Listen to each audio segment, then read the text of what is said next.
Once upon a time, in a small suburban home, there lived a couple with big dreams.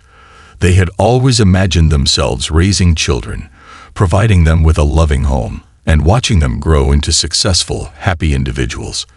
This couple, a white couple, had always talked about the joy of parenthood. They would imagine a little boy or girl running around their home, bringing light and laughter into their lives. But when the moment came for them to adopt, they thought they were ready for anything. Their hearts swelled with excitement when they received the call that a child was available for adoption. The excitement was unbearable as they rushed to the adoption agency. What they did not know was that this was the beginning of a story that would test their beliefs, their values, and ultimately, their love for their child. When they first met the little boy, they had no idea how their lives would change. His skin was dark, his eyes full of curiosity, and his face bright with hope. His name was David. He was only a few months old, but his eyes held a lifetime of questions. For a moment, time seemed to stand still as the couple stared at the child they had hoped to adopt. There was something undeniably special about him, but there was also something the couple couldn't ignore, a sense of unease. David, despite being just a baby, had already experienced the harshness of the world. The agency had explained that he had been abandoned by his biological parents, left in a basket outside an orphanage. His birth parents were unknown, and he had spent his early months moving between foster homes. Yet despite this, the little boy had an undeniable spark, a sense of life that couldn't be extinguished. At first, the couple felt nothing but love. The idea of giving David a loving home felt like the right thing to do. They were excited, and everyone around them celebrated the arrival of the newest member of their family.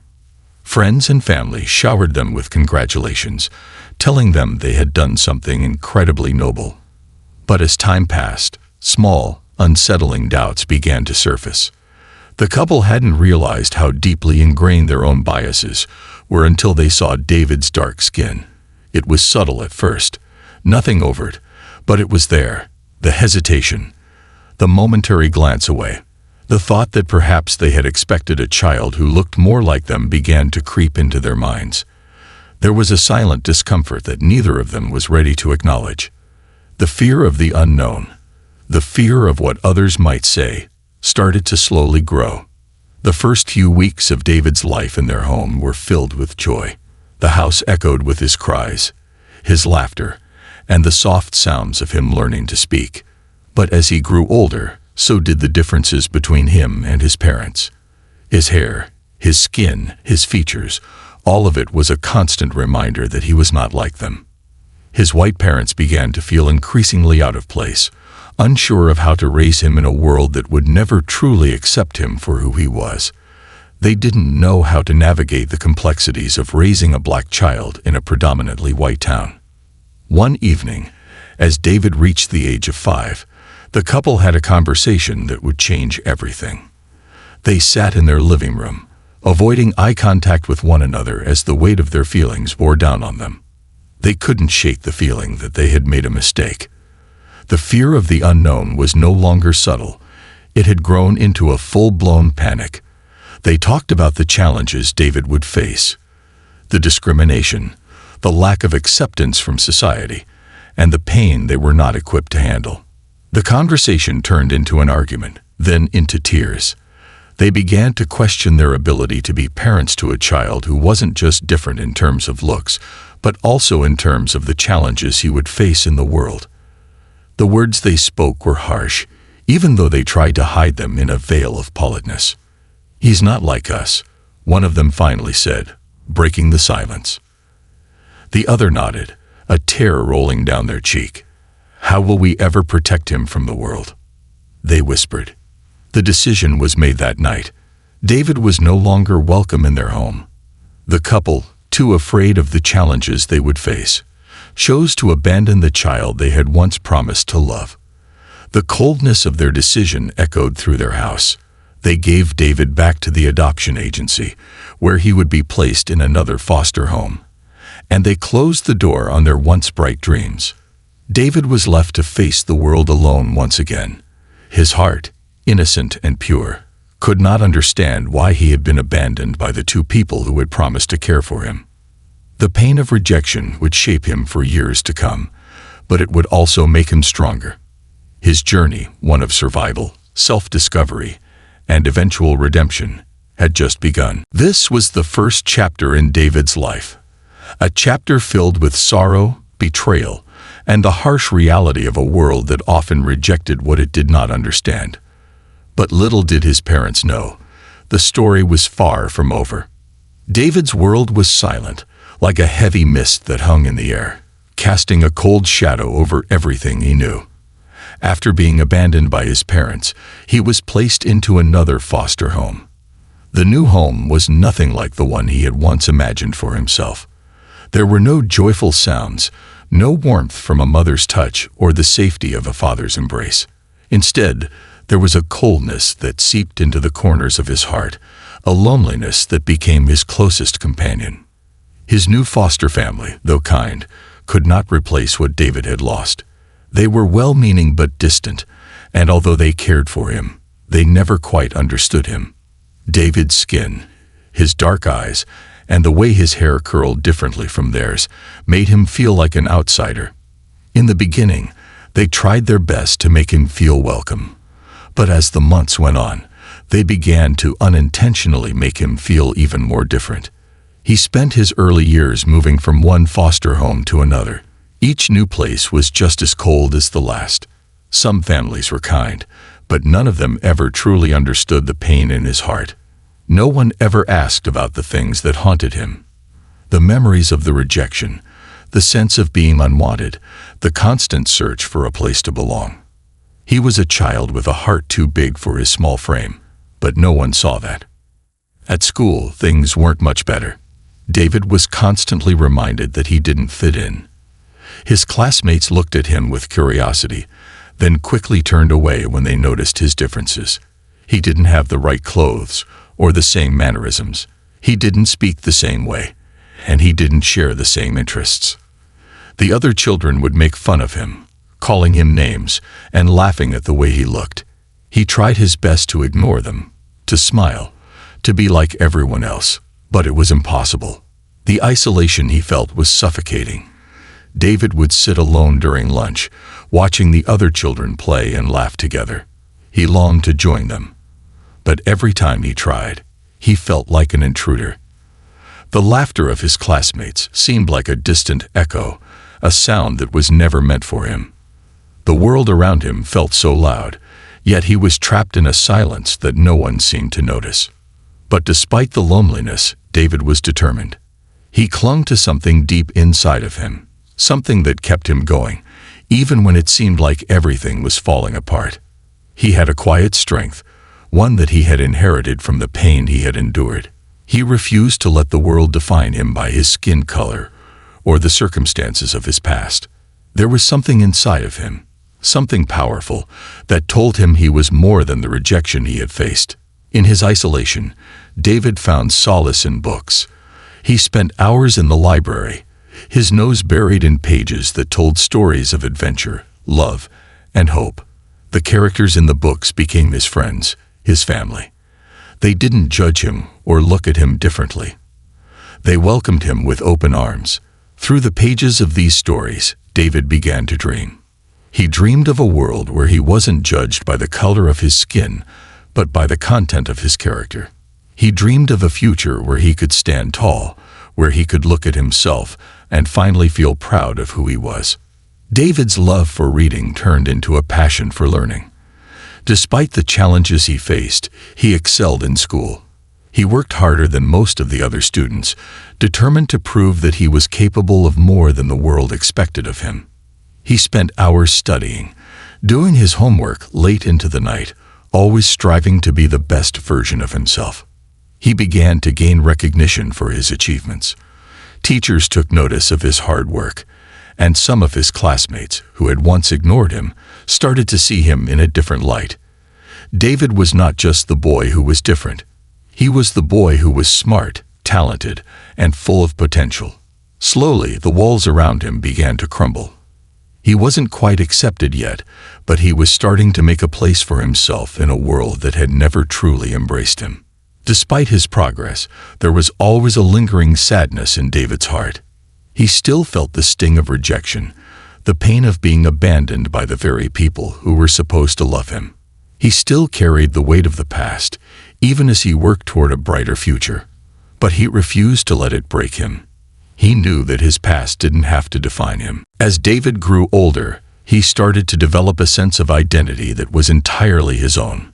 He no longer needed the approval of others to feel worthy. He began to embrace who he was, his culture, his heritage, and most importantly, his strength.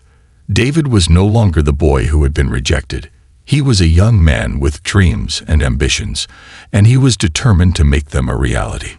But despite his achievements, there was still a part of him that wondered about the parents who had rejected him. Did they ever think about him? Did they ever regret their decision?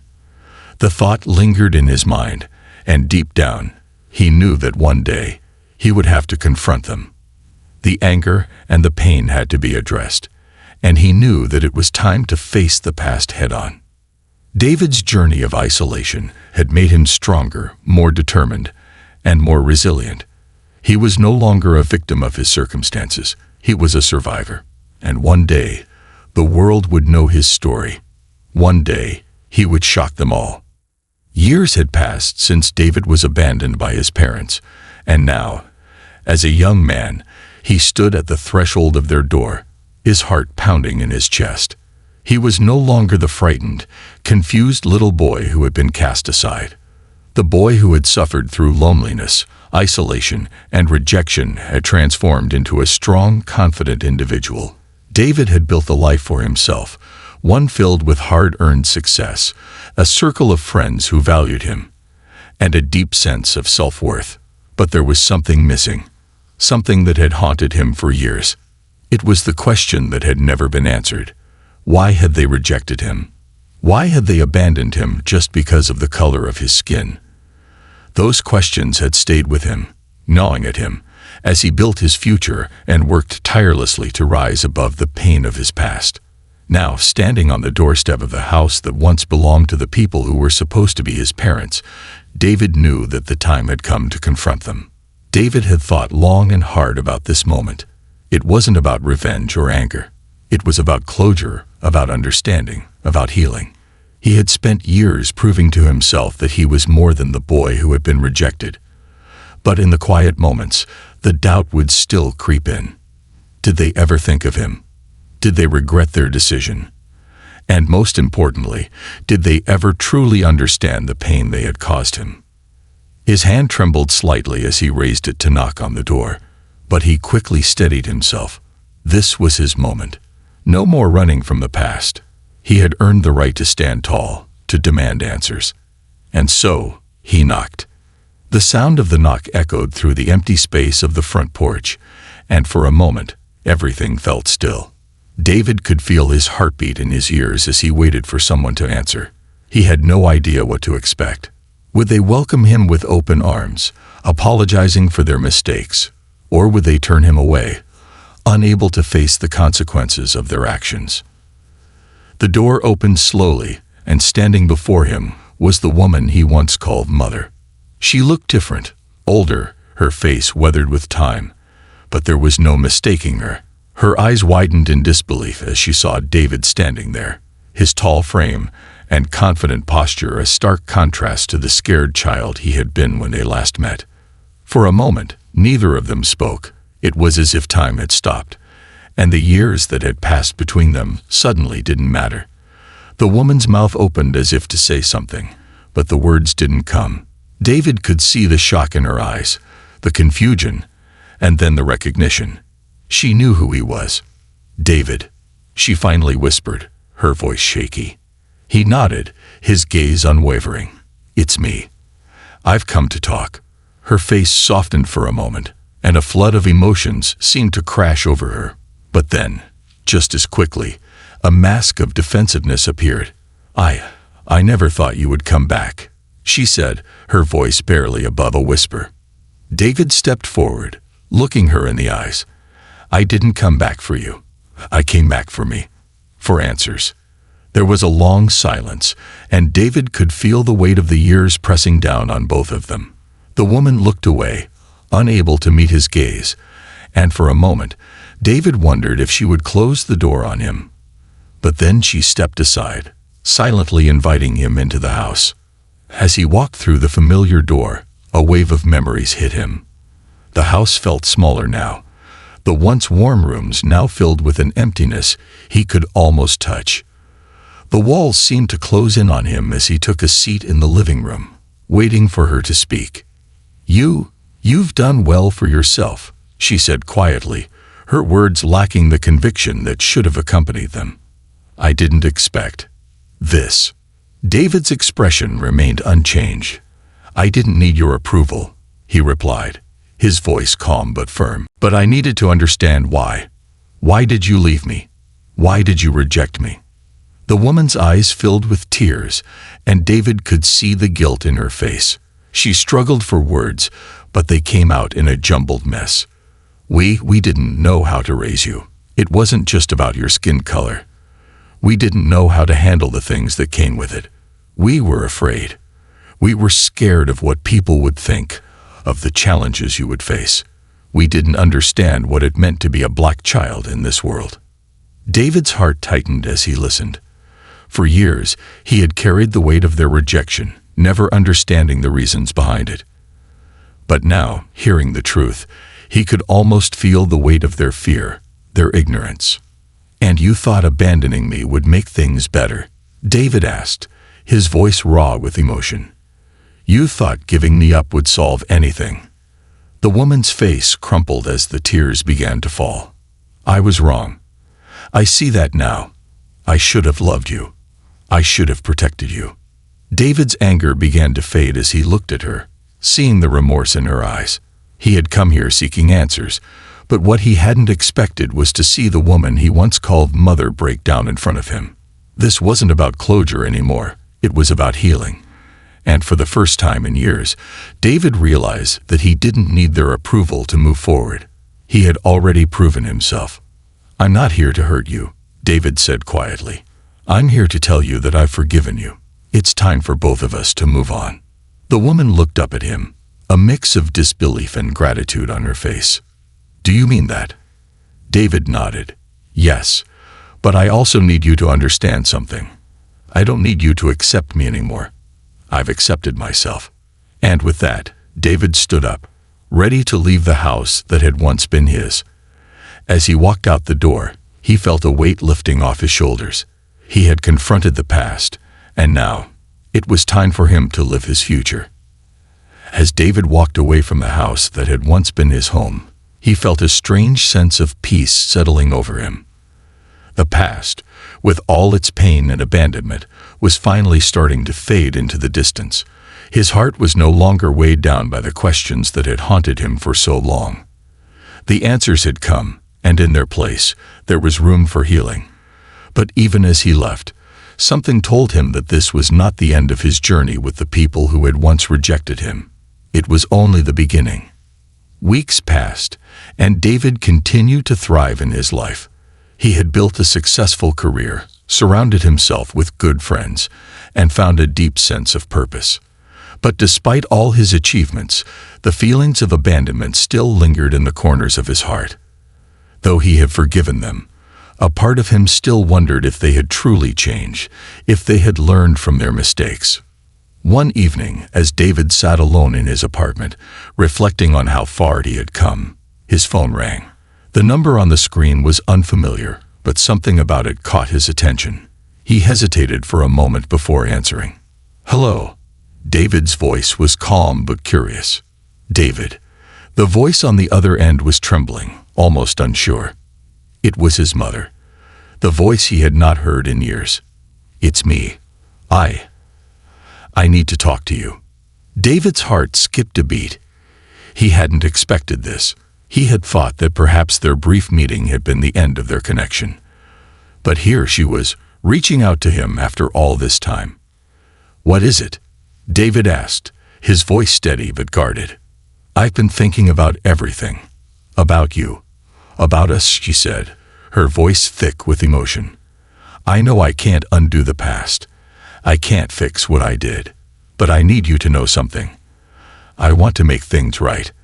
I want to be part of your life again, if you'll let me." David was silent for a long moment, his mind racing. He had spent so many years living without them, building a life on his own. He had forgiven her, but could he really allow her back into his life? Could he risk opening that door again, knowing how much hurt had come from it? He took a deep breath, letting the silence linger before answering. "Why now?" he asked. "After everything, why do you want to be part of my life now?" "I don't know if there's a reason," she said, her voice shaky. "Maybe it's too late. Maybe I don't deserve your forgiveness. But I've changed. I've learned so much over the years, and I'm so sorry, David. I can't change the past, but I want to be here for you now. I want to see you, to be part of your life." David felt the weight of her words, the years of pain, the abandonment, and the rejection. All of it came rushing back, but there was something different in her voice now, something genuine, something that spoke to the depth of her regret and her desire to make amends. David didn't know what the future held, but he knew one thing for sure. He wasn't the same person he had been when he had walked away from that house. He had forgiven them, but more importantly, he had forgiven himself. He had learned that he didn't need anyone's approval to be worthy, that he didn't need to carry the weight of his past anymore. "I'm willing to meet you," David finally said, his voice calm but firm. "But it's not just about you and me. It's about everything. We have a lot of healing to do. If you're ready for that, then I'll be here." The line went quiet for a moment before she responded. "I'm ready. I've waited a long time for this." A few days later, David found himself standing at the door of the house once more. This time, he wasn't alone. His mother had invited him to come back and spend some time with her, and he had agreed. He stood there, his heart pounding as he raised his hand to knock. It wasn't the same feeling as before. There was no fear, no anger, just a sense of curiosity. He didn't know what would happen when he walked through that door, but he was willing to find out. The door opened, and there she was, his mother. This time, there was no surprise in her eyes, no hesitation, just a look of relief, of hope. She stepped aside, welcoming him into the home that had once been a place of rejection, but was now a place of new beginnings. The reunion wasn't perfect. There were tears, awkward silences, and moments of uncertainty. But there was something else too, something beautiful. There was understanding. There was healing. David could see the change in her, and more importantly, he could feel the change within himself. He wasn't the same young boy who had been abandoned. He was a man who had learned to stand on his own, to forgive, and to move forward. As they sat down together, David's mother took his hand, her voice soft. "I can't undo the past, but I'll spend the rest of my life making it up to you. I know it won't be easy, but I want to try. I want to be here for you, David." David looked at her, his heart full. He didn't know what the future would hold, but in that moment, he knew that they had both found something priceless, the chance to rebuild what had been broken. "I'm willing to try too," David said, a small smile playing on his lips. It's never too late to start again. And in that moment, David realized that forgiveness wasn't just about letting go of the past. It was about making space for a future filled with hope, love, and second chances. The journey that had begun with rejection was now ending with a heartfelt reunion. And though the road ahead might not always be easy, David knew that he wasn't alone anymore. He had found his way back to a family that had once turned their back on him. And in doing so, he had found peace within himself.